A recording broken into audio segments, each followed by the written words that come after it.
Mataram Islam adalah sebuah kerajaan besar yang pernah berkuasa di Jawa. Didirikan oleh Panembahan Senopati di abad ke-16 yang berpusat di wilayah Yogyakarta, khususnya di Kota Gede. Kerajaan ini mencapai masa kejayaan di bawah pemerintahan Sultan Agung dan kemudian mengalami keruntuhan akibat dari berbagai faktor. Faktor apakah itu? Berikut adalah materi, trivia, dan miskonsepsi dari Kerajaan Mataram Islam.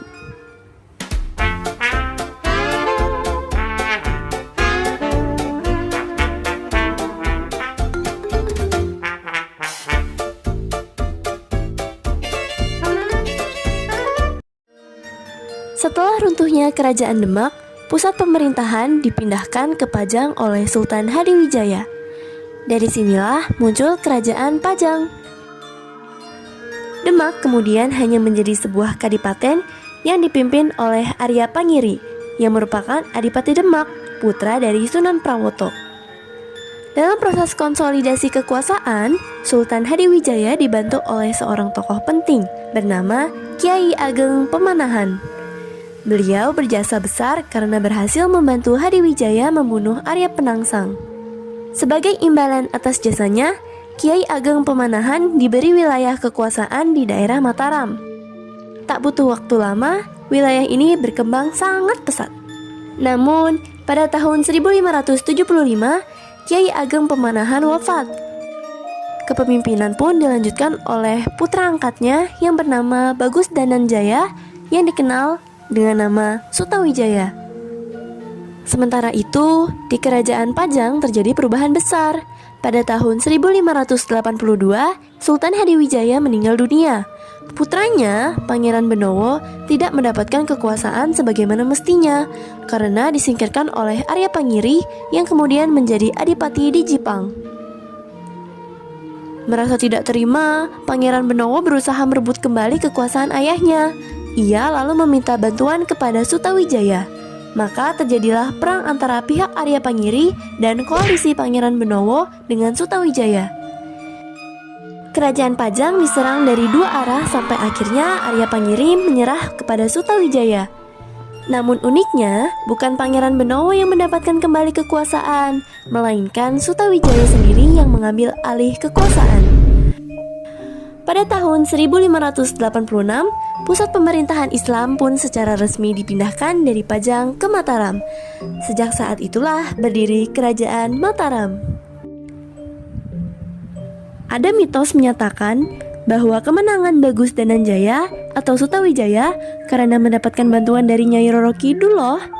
Iya, benar.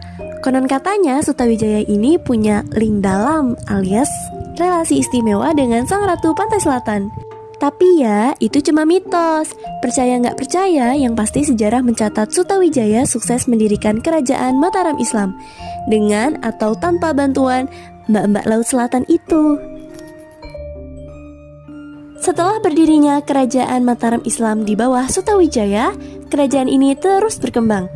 Namun, masa keemasan Mataram benar-benar terjadi ketika tampuk kekuasaan dipegang oleh Raden Mas Rangsang yang lebih dikenal dengan gelar Sultan Agung Hanyarkas. Sultan Agung Hanyokrokusumo Senapati ing Alagang Abdurrahman. Iya, terima kasih Gemini.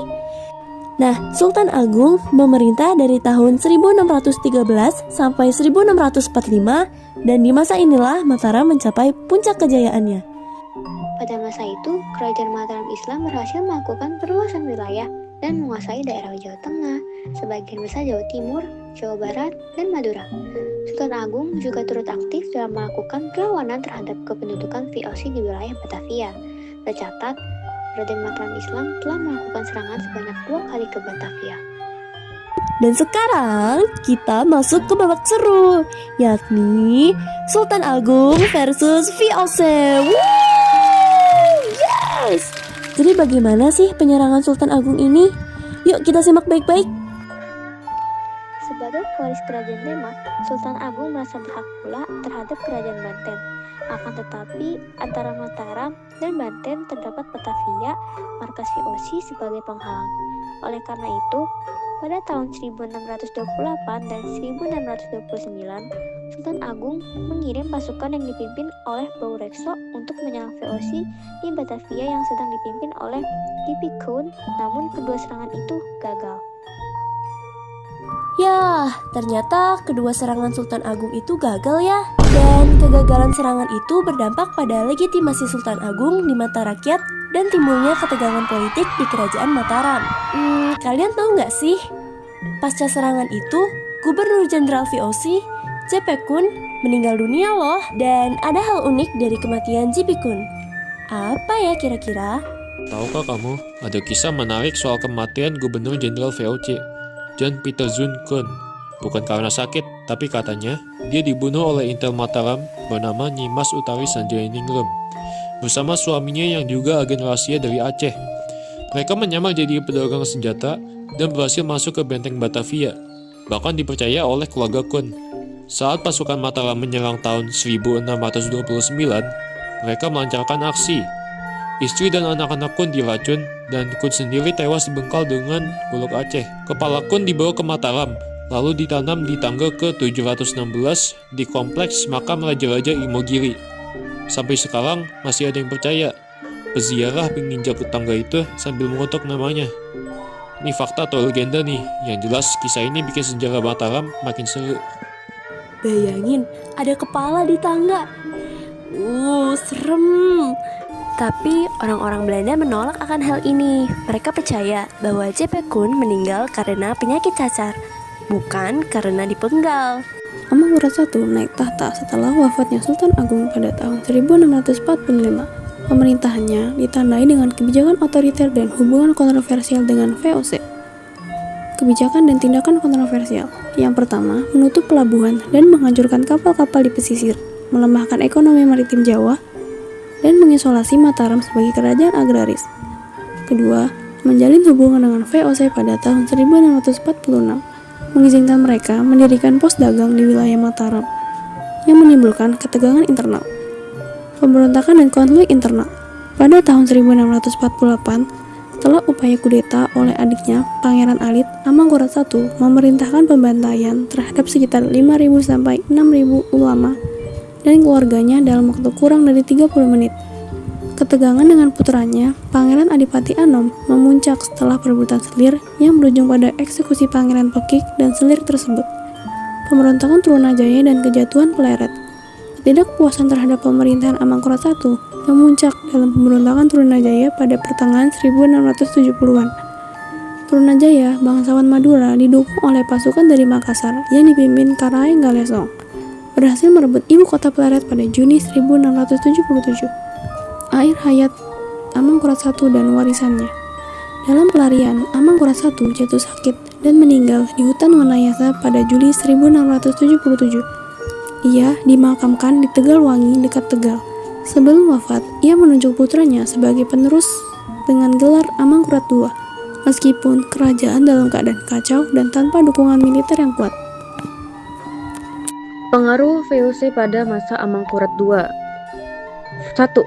VOC mulai mengambil banyak wilayah Mataram, membuat wilayah kekuasaan Mataram semakin menyempit. 2. VOC membantu Amangkurat II merebut kembali kekuasaan setelah terjadi pemberontakan, terutama oleh Trunojoyo, sehingga posisi Amangkurat II sangat bergantung pada VOC. 3. VOC memanfaatkan kondisi politik dalam negeri untuk memperkuat posisinya dan menyusup ke dalam sistem kekuasaan Mataram. 4. VOC kemudian menjalankan politik divide et impera, politik adu domba, terutama setelah wafatnya Amangkurat II, untuk memperlemah kekuasaan Mataram dari dalam. Kehancuran pada masa Amangkurat II. 1. Wilayah kekuasaan menyempit akibat banyak wilayah yang dikuasai oleh VOC.